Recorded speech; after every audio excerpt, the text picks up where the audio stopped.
Hi, y'all. My name's Laura, and I'm an alcoholic. And truly, by the grace of God, I've been sober since April the 6th of 1987. And I would like to thank everybody that's doing service work to keep this meeting going and say hi to my friends that are here. There's a couple of people that come to meetings where I am quite often, and I am always grateful to see familiar faces. And I'm grateful to have the opportunity to carry the message. Um, I love telling about the miracle of Alcoholics Anonymous in my life. And I always appreciate the opportunity to do that. And I get tired of my story, but I never get tired of talking about Alcoholics Anonymous and the power that and the miracle that happens here. It's pretty amazing, really. So the book says, in a general way, what I used to be like, what happened, and what I'm like today, which means I'm going to try and share with you about what it was like to live in untreated alcoholism, and how I recovered from untreated alcoholism, and how I stay recovered today from untreated alcoholism. It also says our personal stories are designed to share with the reader in the back of the book how we established a relationship with a power greater than ourselves and what that looks like. And that's one of my favorite things about Alcoholics Anonymous. I do a big book study on locally here on Thursday nights, and we're in We Agnostics, and we spent almost an entire meeting Thursday night just talking about the line in the book that says, this is an entirely personal matter. Alcoholics Anonymous doesn't have an opinion on what you believe, right? Whatever your higher power looks like is cool with us. And I find that to be miraculous. And I think it's one of the reasons that we still get to be here today. Your spiritual experience is your spiritual experience. And I don't get to dictate that, and neither does anybody else. And my spiritual experience has definitely been of the educational variety. I'm a slow learner. I don't know, right? I'm just a slow learner anyway. In a general way, what I used to be like. And I think it's really, important for me to identify my untreated alcoholism, because sometimes there's new people in the room that don't know what alcoholism is really, but sometimes there's somebody sitting in the room that's got some time. And I was one of those people. I had some time and I didn't really know what was wrong with me. And I'm real grateful that I was in a meeting with people who did know what was wrong with me and could offer me the solution to my problem. Because I thought when I came to Alcoholics Anonymous that I had a drinking problem. And if I stopped drinking, I would get better. And I stopped drinking, and I came to your meetings, and I did your service work. And man, I was the sickest ticket in the room. I just burned it to the ground in Alcoholics Anonymous. It's one thing when you come in and you're making amends for stuff you did when you were drinking, and you're like, sorry, I was drinking. My amends that I've had to make since I got to Alcoholics Anonymous, way more extensive, way harder to make. No excuse. This is just me. I'm just that human that's that self-centered and that inconsiderate and that angry, untreated. And so, for me, I always say that I just came out maladjusted. I was born into an amazing family. My extended family, I come from a very large Italian family. I have a large extended family, and they loved me well. And I don't mean that they did the best they could. I mean, they loved me well. I was the first grandchild, the first great grandchild. I got a lot of attention. I got a lot of really good unconditional love. I had two of the greatest grandmothers God ever placed on the earth. My great grandparents were around for much of my early life. And it was a strong, loving family unit. And I couldn't accept any of it. Now, my immediate family, my dad was the alcoholic. My mother was an untreated Al-Anon. And so what it looked like at our house is that she cried a lot and he raged a lot and he got his way and she didn't. And I paid attention to that. And she was always crying and always apologizing. And he was never crying and he never apologized. And he pretty much got to do whatever he wanted. And I liked the way he was living a whole lot more than I liked the way she was living. And so, but I was just uncomfortable. I always say I was born with an overdeveloped sense of self. I was just acutely aware of myself all the time from as far back as I can remember. I was aware of how I was feeling and how I looked and what I wanted to do and what you thought about how I was feeling and how I looked and if you were going to interfere with what I wanted to do. And there was just this constant conversation in my head about getting it right or not getting it right. And very early on, it became apparent that I was not going to be able to get it right. Right was kind of a moving target at my house, and I wasn't going to be able to figure that out. And so I just got really committed to not getting it right. And I got real comfortable being in trouble. And my mother was very much the dot all the I's and cross all the T's and play by the rules and sit down and be quiet and don't bother anybody. And I still don't know how to do that. I'm just incapable of it, I suppose. But so she did what any good mom would do. I mean, it was a good plan, except I was the kid involved, and she signed me up for Girl Scouts. And I was 6, and I didn't like people already. And I didn't like uniforms. I don't like group activities. And I don't like, supervision. And so Girl Scouts didn't seem like a very good idea to me, but it did to her. And so she signed me up for Girl Scouts, and we pulled up to this little annex of this church, and she pulled up and said, go right in that main door, and I'm going to go around the corner and park the car, and I'll be right in behind you. And I got out of the car and probably said something like, yes, ma'am, because I was 6. And she drove around the corner and I left. And I walked about 1.5 miles to a friend's house, and I broke into their house, and I made myself a tuna fish sandwich, and I stole their dog, and I went and hid out in their pool house. Now, and what that looked like from their side was, what is wrong with you, right? Why can't you just be good? Why can't you just do what we tell you to do? And I didn't have an answer for that. What it looked like from my side is there's no way I'm going in there to do something I don't want to do with a bunch of people that I don't like because she said so. Nobody taught me that. I just wired like that. I'm not doing it. I don't know. I'm still got a little bit of that in me today. If you say what you should do, I immediately think, no, what you should do. I mean, that's my default mechanism. And so that was my first skill set. I learned how to leave. I could never be where I was doing what I was doing with the people I was doing it with and comfortable. Those two things did not happen at the same time for me. And so I learned how to leave. And the next thing I learned how to do, following in my father's footsteps, was slam doors. I was an angry, angry kid. And I yelled a lot, and I slammed doors a lot, and I terrorized my mother and my little brother, God love him. And it was a difficult thing to live in the house with me. It was not a pleasant thing. And my dad drank, and I don't know when I had my first sip of alcohol or when I took my first drink, because it was everywhere and they thought it was cute because it was the late 60s and early 70s, and they throw you under the jail today if it happened. But we were kind of feral. My parents, we lived in Austin, and my parents went out dancing and the kids went with them. And so they'd load us all up in the car, and we'd all go to whatever bar they were going to for the night, and they'd go in with 8 kids and come out with 8 kids. And sometimes it was a different 8 kids, but they went in with 8 and came out with 8. And we sat under the tables around the dance floors, and they'd set that Lone Star long neck on the table, and one of us would reach up and grab it, and we'd take a sip and pass it to the next kid. So I don't know, right? But the first time that I got drunk on purpose, I was 13, unchaperoned, in Omaha, Nebraska, with the University of Texas baseball team for the College World Series.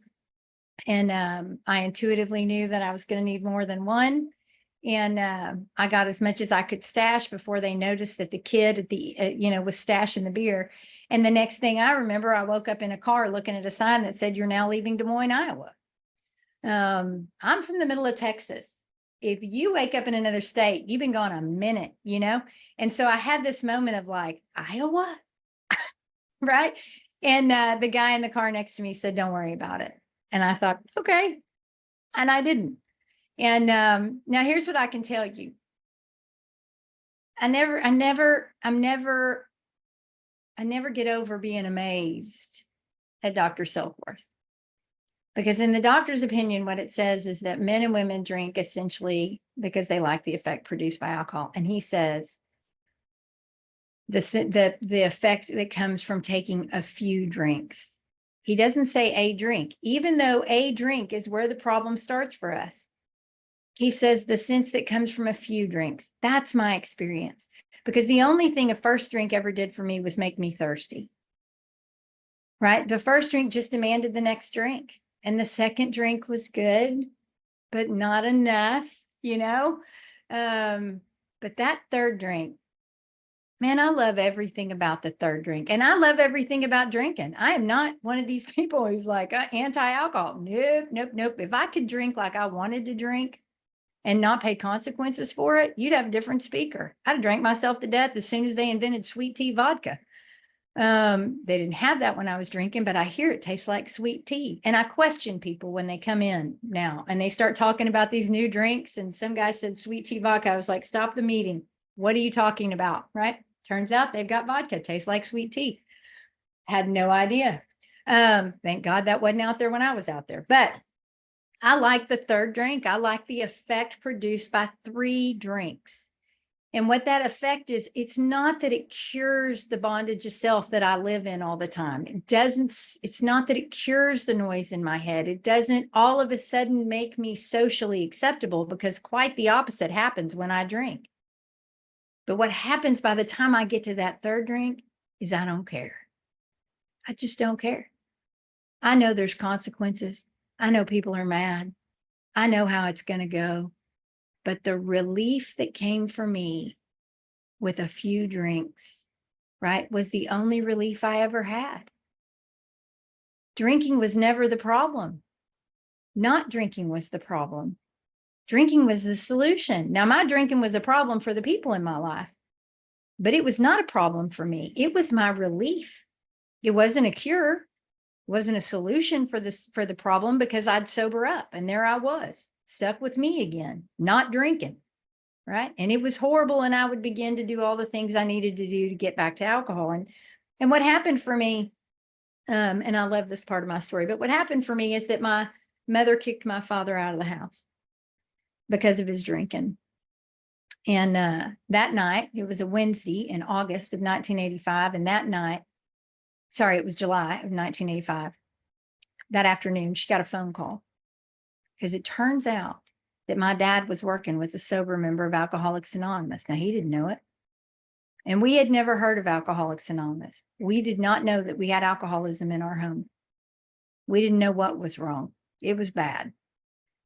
And it had gotten angry, and it had gotten violent. And it was just an awful, awful, if you've lived in it, you know, you open the front door and you can feel it in the house. But that sober member of Alcoholics Anonymous that worked with my father called my mother. And he said, Stephanie, my name's Jerry, and I work with Bill, and I'm a sober member of Alcoholics Anonymous. Would you like to go to an open meeting of Alcoholics Anonymous with me tonight? Y'all, my mother would have gone anywhere to help our family. My parents loved each other very much. Alcoholism had done tremendous damage, but my parents loved each other very much. We just didn't know what we had. And he did the easiest thing that we could do, which is to pick up the phone.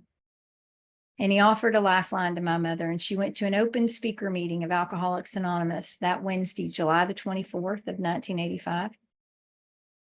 And the speaker did the thing that we are tasked to do and carried the message of Alcoholics Anonymous. And my mother could identify.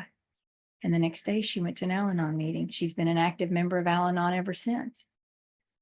August the 6th of 1985, my father went to treatment, and he was sober from that day until the day he died. Everybody that my mother has sponsored, everybody that my father sponsored, and all the people that they sponsored, and then me, and everybody that I've carried the message to, and all the people that they've carried the message to, are a direct result of one sober member of Alcoholics Anonymous picking up the phone and calling and saying, would you like to go to an open meeting of Alcoholics Anonymous with me tonight? The ripple effect is immeasurable. My children were raised in a sober home. My grandchildren are being raised in sober homes because Jerry picked up the phone and offered us a solution that we didn't know we needed.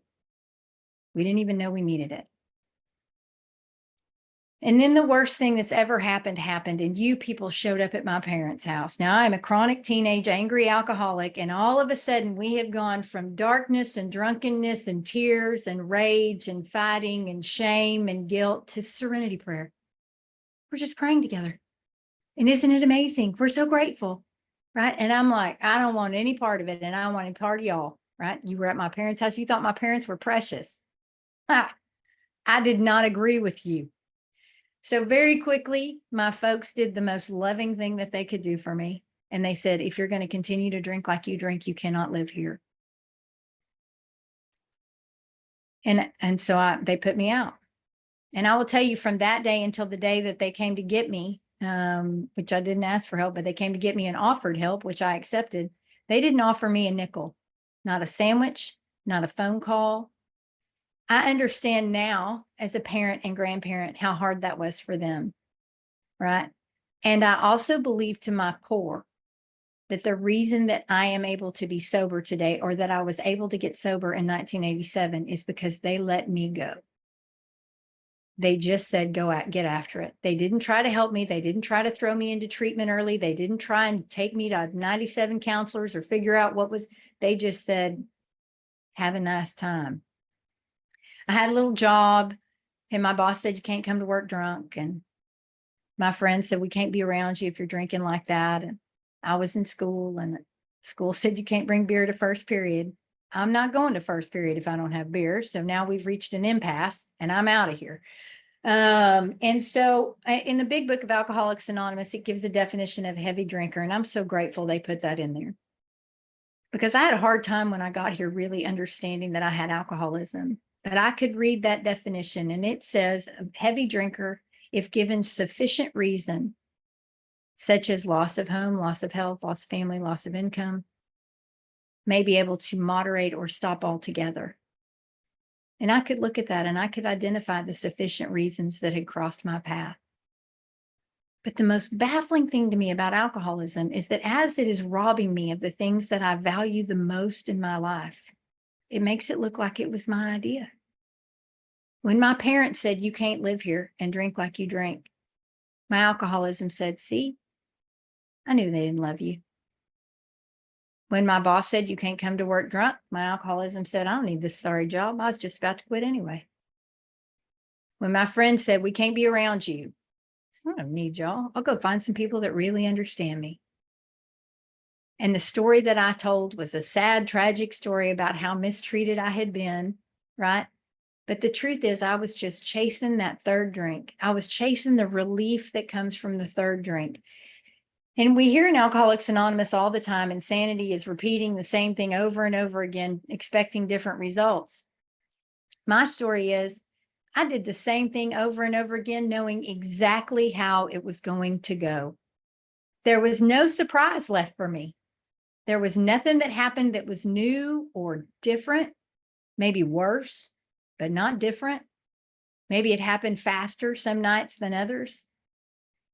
But once I was on the streets, I knew what was coming. I knew what would stop it too.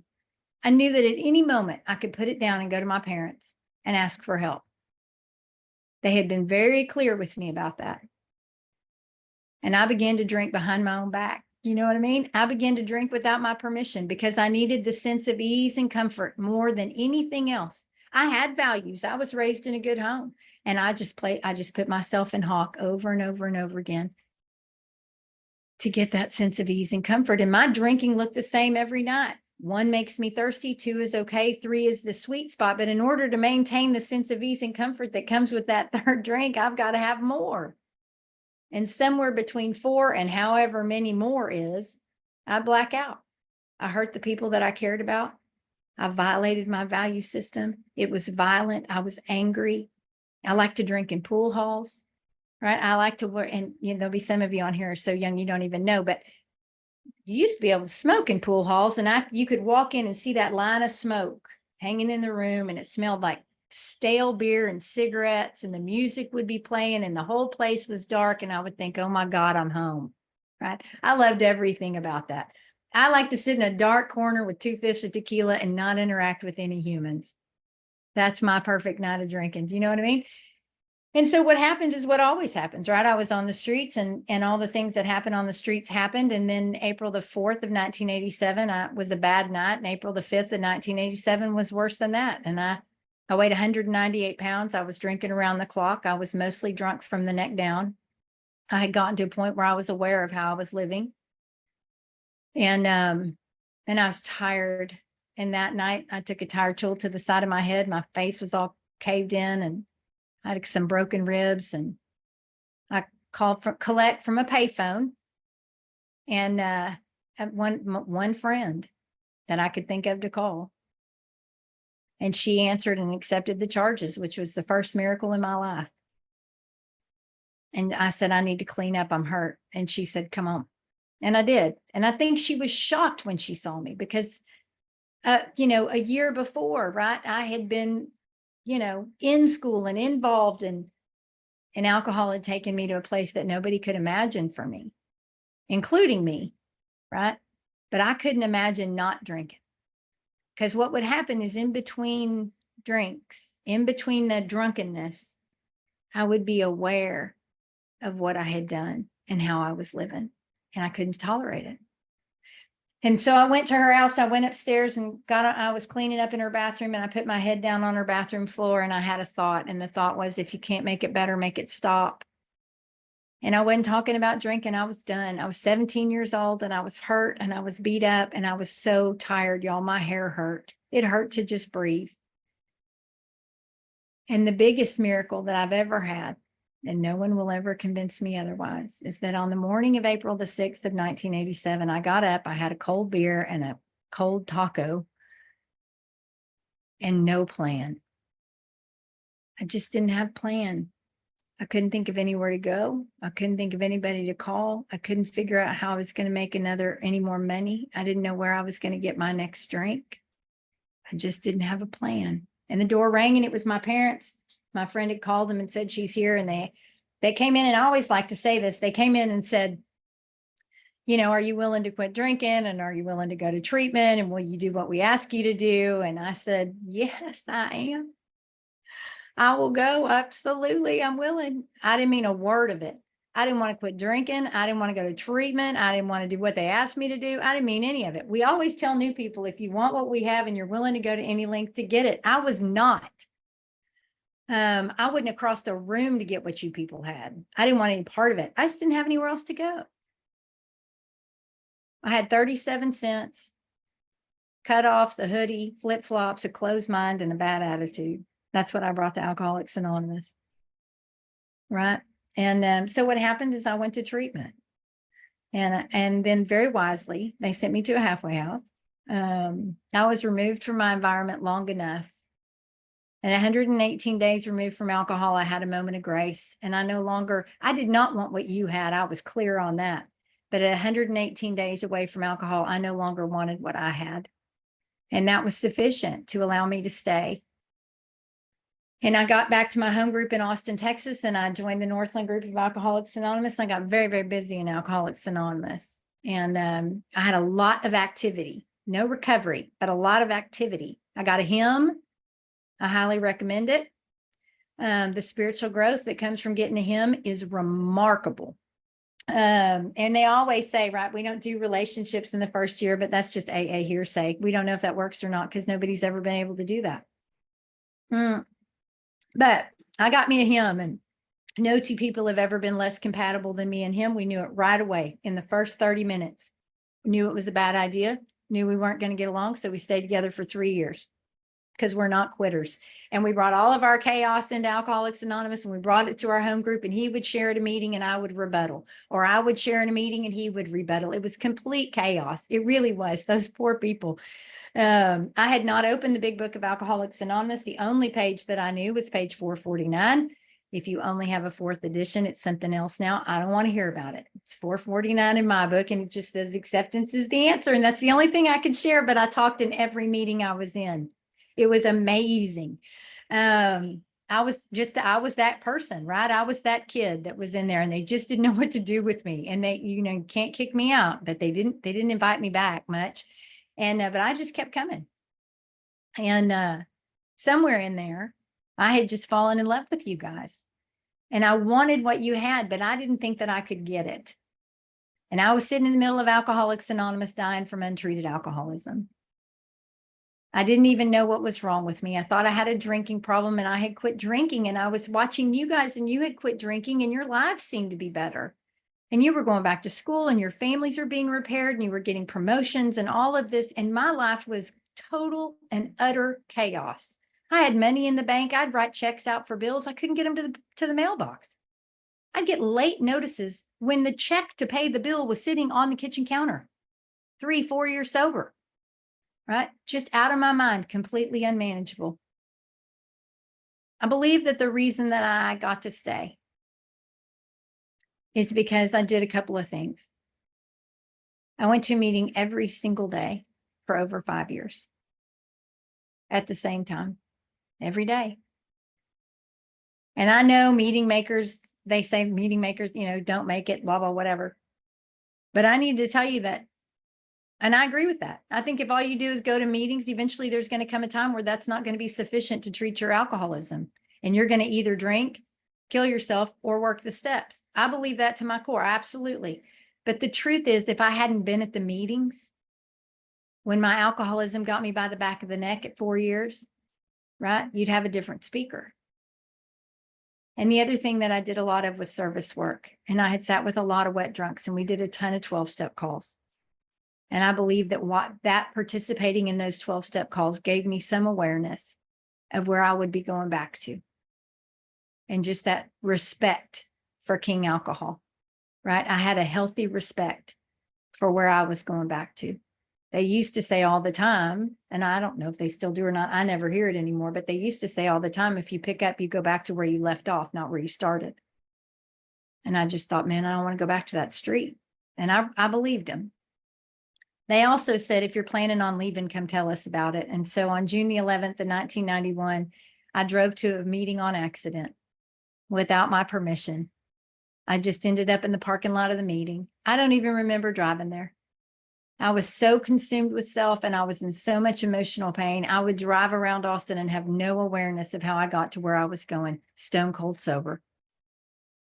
And I went into the meeting and I raised my hand and I said, I can't stay here anymore because whatever is wrong with me must not be what's wrong with you. And one guy raised his hand, and this is a perfect picture of my alcoholism because I am dying, right? I just can't. And this one guy raised his hand and he said, please don't leave. I'll talk to you after the meeting. And I thought, he didn't know shit. He can't help me. That's what went through my head. He's happy and free and sober and I'm judging, right? My brain is a constant judgment machine. And I didn't leave. I stayed in my chair. And I don't know if it's because I didn't have the energy to get up or what, because I knew he couldn't help me. I was convinced. But we went out on the back porch after the meeting and he sat across the picnic table from me and he said, you're a spoiled, rotten, vain little brat. And you want somebody to do your recovery for you. And that ain't how it works around here. He said, Alcoholics Anonymous is not for people that want it. And it's not for people that need it. It's only for people that do it. And you never even bothered to open that book and find out what we're asking you to do. You don't even know what's wrong with you. He hurt my feelings real bad. And then he made a deal. He said, if you will start at the forward of the first edition and go to page 164 and do every single thing that it says to do in those 164 pages, I guarantee that you will never feel this hopeless ever again. And if you do, I will finance your drunk. And he had me. And I said, write it down. And he did, on a little white coffee napkin. June the 11th of 1991, and I entered into an agreement with him and I became a student of the Big Book of Alcoholics Anonymous on accident. If you're new or if you're not new and you're struggling, I need to tell you that I took every action in that book for the sole purpose of him financing my drunk. I did not want to be spiritual. I did not want to establish a relationship with a power greater than myself. I did not want to amend my behavior. I did not want to make it right. I didn't want any of it. I just wanted relief. And I believed that the only relief I was ever going to get was a drink.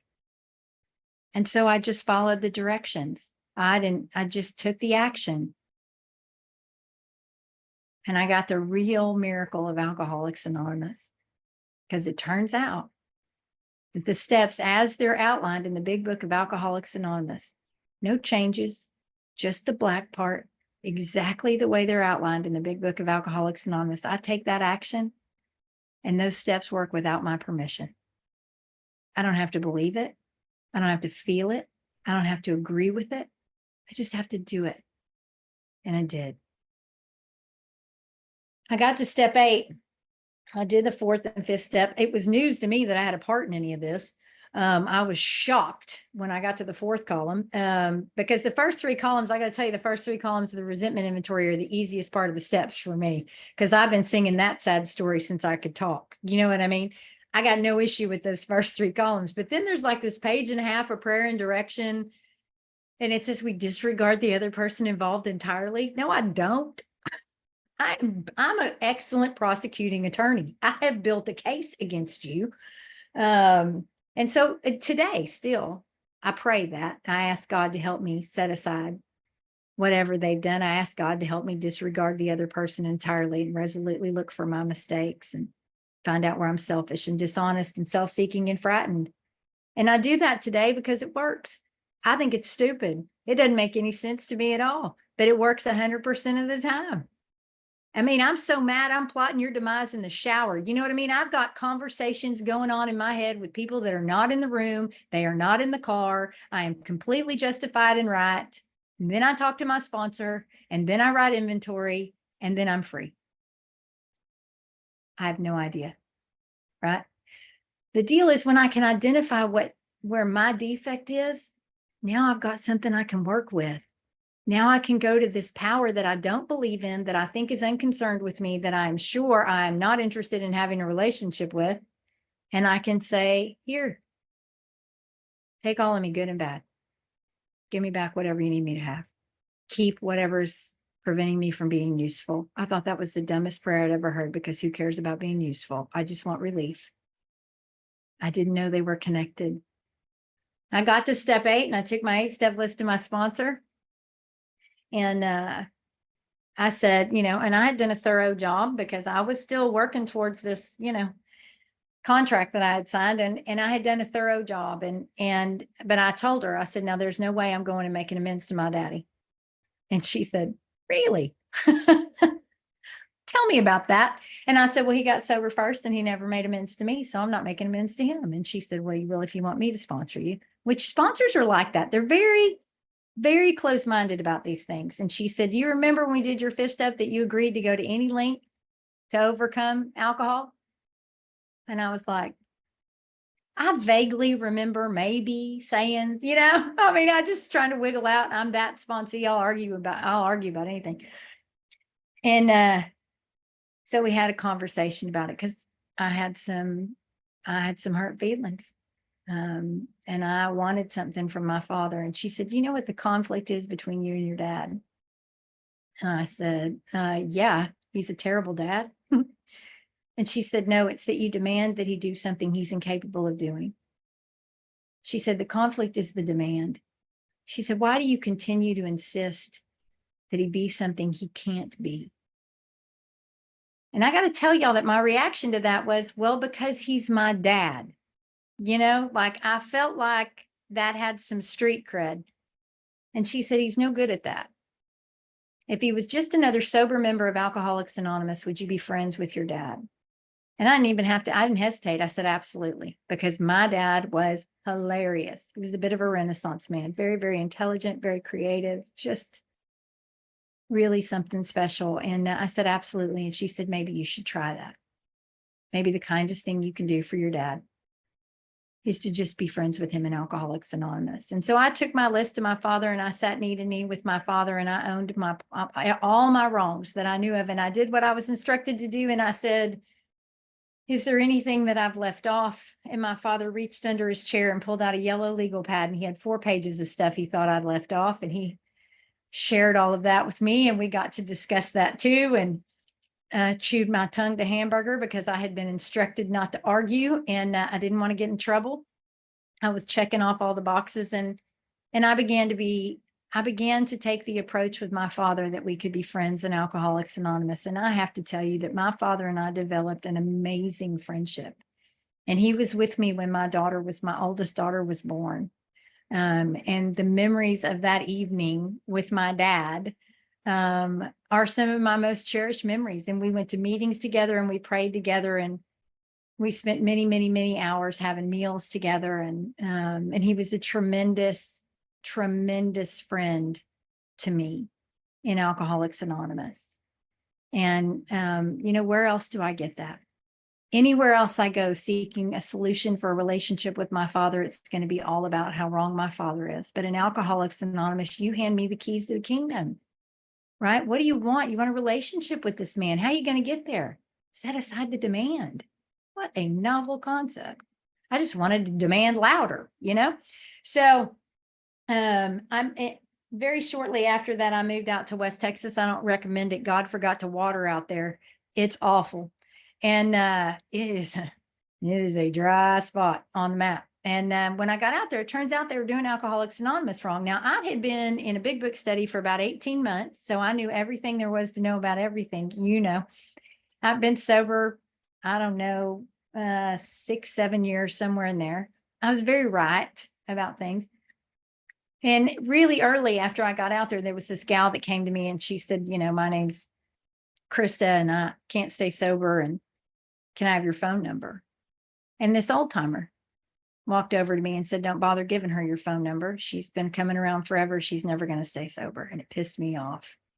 And what I thought was, because God uses what he has at his disposal. And what I thought was, of course, she's not staying sober. You people are trying to help her and you're doing it wrong. Now, and I've started doing this because I think it's important to throw this in here. The people that I was judging have been sober for decades. And were part of one of the original groups in West Texas. And they had, you know what I mean? Like there were literally people in that building that had been friends with Bill Wilson, but they weren't doing it right. So the judgment is not on them. The judgment is on me. But God uses what he has at his disposal. And what he had that day was my arrogance. And so I gave her my phone number. And a couple of weeks later, this little gal came in and she had 19 psychiatric diagnoses and none of them were alcoholism, mind you. And she asked me for a phone number, same deal. They said, we don't work with those people. I said, well, I do. And I gave her my phone number. And February the 28th of 1994, I was on the phone with that little gal with the psychiatric diagnoses. And she said she's suicidal. And I was saying something very compassionate back to her, like maybe if you pulled your head out of your butt and worked the steps, you wouldn't be suicidal. I was kind of giving it to her the way they gave it to me. And my other line rang and I clicked over and it was my mother. And she was calling to tell me that with 8.5 years of sobriety, my father had shot himself. And my entire world fell apart. I was angry at God and I was angry at Alcoholics Anonymous and I was broken all in an instant. But the God that I found in Alcoholics Anonymous is pretty good at his job, y'all. Because when I clicked back over to Mackenzie, she heard what she would be doing to her daughter. And it stopped it for her. And she celebrated 30 years of continuous sobriety last November. And she is an active member in good standing of Alcoholics Anonymous. But it was my worst moment by a lot. And I was real thirsty and I was not okay. When I clicked over to her, I said, send Alcoholics Anonymous. And you guys showed up at my house and you sat around my kitchen table and you said all the right things and you took care of my little girls. And you did everything that anybody in Alcoholics Anonymous would ever be asked to do. And you were as kind and present as you could possibly be. And I couldn't hear a word you said. You sounded like Charlie Brown's teacher. Because I wasn't going to be a part of anything that we had stayed sober. We had done what we were supposed to do. How do we end up here? And I was angry. And the phone rang. And it was Krista. And she had been drinking whiskey and taking Xanax. And she didn't know if she should go to the emergency room or try and drive to my house. Or maybe she should just keep drinking. Or maybe she should quit drinking. Or she could have cared less about what was going on with my dad. And I couldn't hear what you guys were saying to me. But I could hear what I was saying to Krista.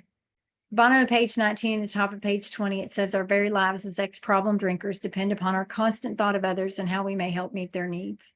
And I thought that meant that I was going to learn about the big book of Alcoholics Anonymous and I was going to have all of this information that I was going to be able to help you. But the truth is what it means is that if I stay with you and I stay in the middle of Alcoholics Anonymous, when the wheels fall off in my life, you will show up. My phone will ring. And so I talked to Krista and she'd get mad at me for what I was saying and hang out. And 20 minutes later, she'd call back. And she called every 20 or 30 minutes until 2 or 3 o'clock in the morning. I don't know. But Krista kept me sober that night. Now I'm grateful for the members of Alcoholics Anonymous who were there. But that wasn't sufficient that night. What was sufficient was this girl who was dying from untreated alcoholism. I would love to tell you that Krista got sober, but she didn't. Krista started coming to Alcoholics Anonymous in 1983, and we buried her in 2015. She never had more than 6 months, and she never quit coming. She was an absolute warrior, and I can't tell you how many people Krista helped. She wasn't an old timer. She didn't have long-term sobriety, but we don't shoot our wounded here. We welcome you home when you come back. And we would welcome her home, and she would sit and she would tell us about what it was like out there, and we would learn from that. And we would pray and pray and pray, and then she would leave. Krista couldn't learn to be uncomfortable in sobriety. She just couldn't stand to be uncomfortable, and long-term sobriety requires a willingness to sit still and hurt. That's just the truth of it, right? Long-term sobriety requires a willingness to be human. You're going to have to be willing to be mad or scared or self-pity or grief, whatever it is, in order to stay sober. The miracle of Alcoholics Anonymous is I don't have to do any of that by myself. I can call any one of you and say, you know what I was thinking? I'm thinking I'm going to back over that sorry SOB with my truck today. And you don't say, oh my God, we should get you evaluated by a psychiatrist. You say, I was thinking that yesterday. And we laugh and we move on, right? I can call you and I can say, I've got so much. In 2019, October of 2019, we buried a grandchild. And it was by far the hardest thing for me. And I really struggled coming out on the other side of that. It was very difficult. And I could call you and I could say, this hurts so bad, I can't get air. And I don't know what to do, right? And you would talk to me and you would say, are your dishes clean? Which seems like a stupid thing to say, but I've learned, right? If I'm hungry, I eat. If I'm sad, right, I cry, right? If I'm by myself, I come to you. I'm very rarely by myself. I don't get lonely anymore. It's an amazing thing. When I came to you in my first state conference, there was a speaker, one of my balcony people who I adored was a man named Don Pritz. And Don used this phrase at my very first ever state convention. He said he was suffering from excruciating loneliness. And I started to cry before I noticed it.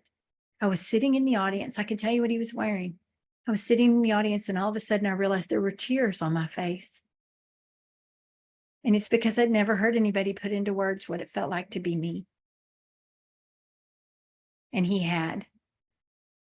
And I can tell you with 100% truth that I don't get lonely anymore.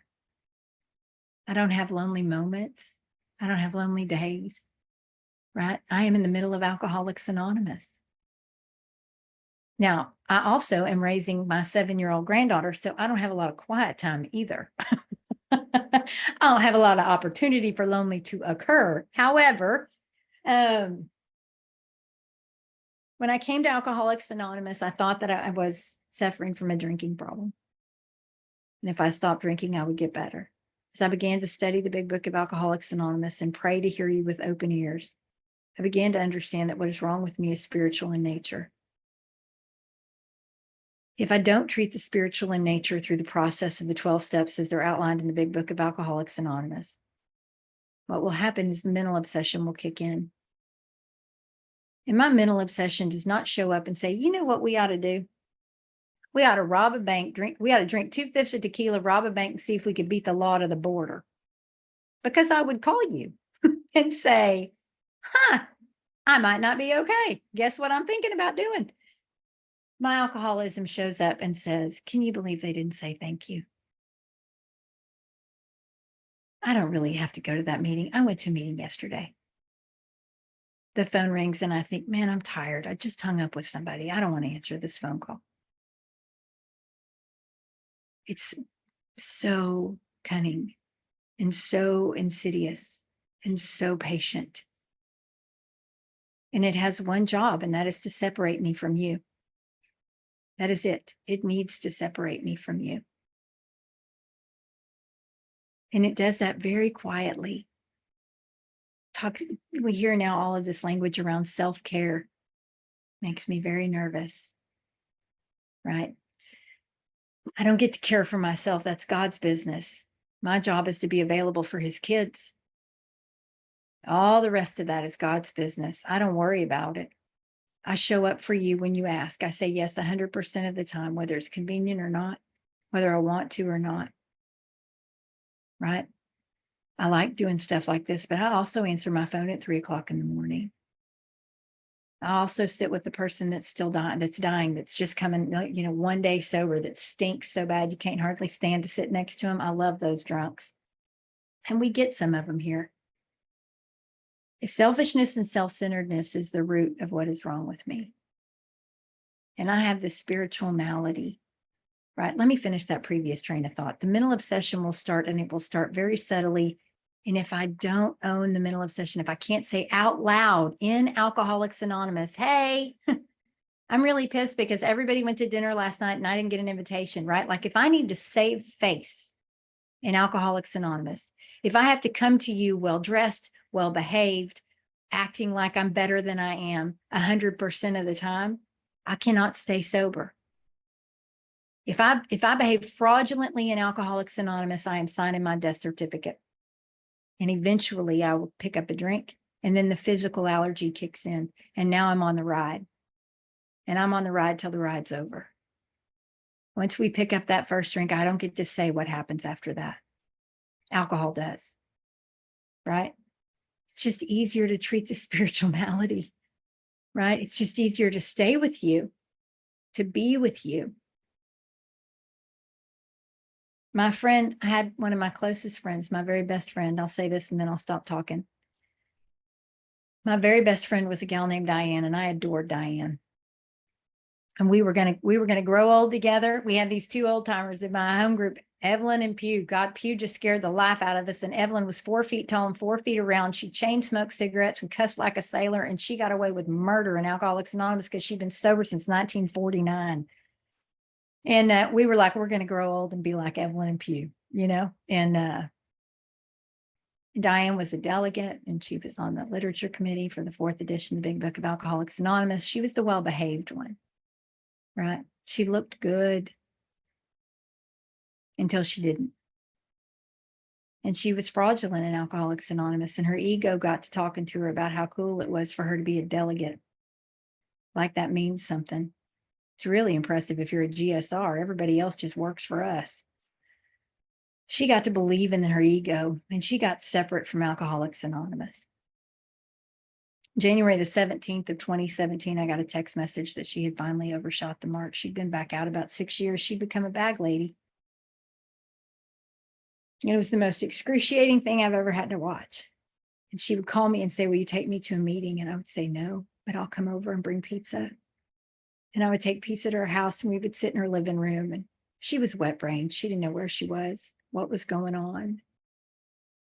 And I got to tell you, it was really awful to watch it that up close. And I decided when I buried her, I was angry. Woo-hoo-hoo-hoo. I was angry at the disease of alcoholism when I buried her, let me tell you. And I decided that I would not let that be wasted. And so I tell her story. And her story is that she had a two-sided triangle. The unity in Alcoholics Anonymous is so important. The traditions allow me to interact with you. Being of service, fellowshipping with you is what the joy of my life. The service is so important. But the foundation of that triangle is my recovery.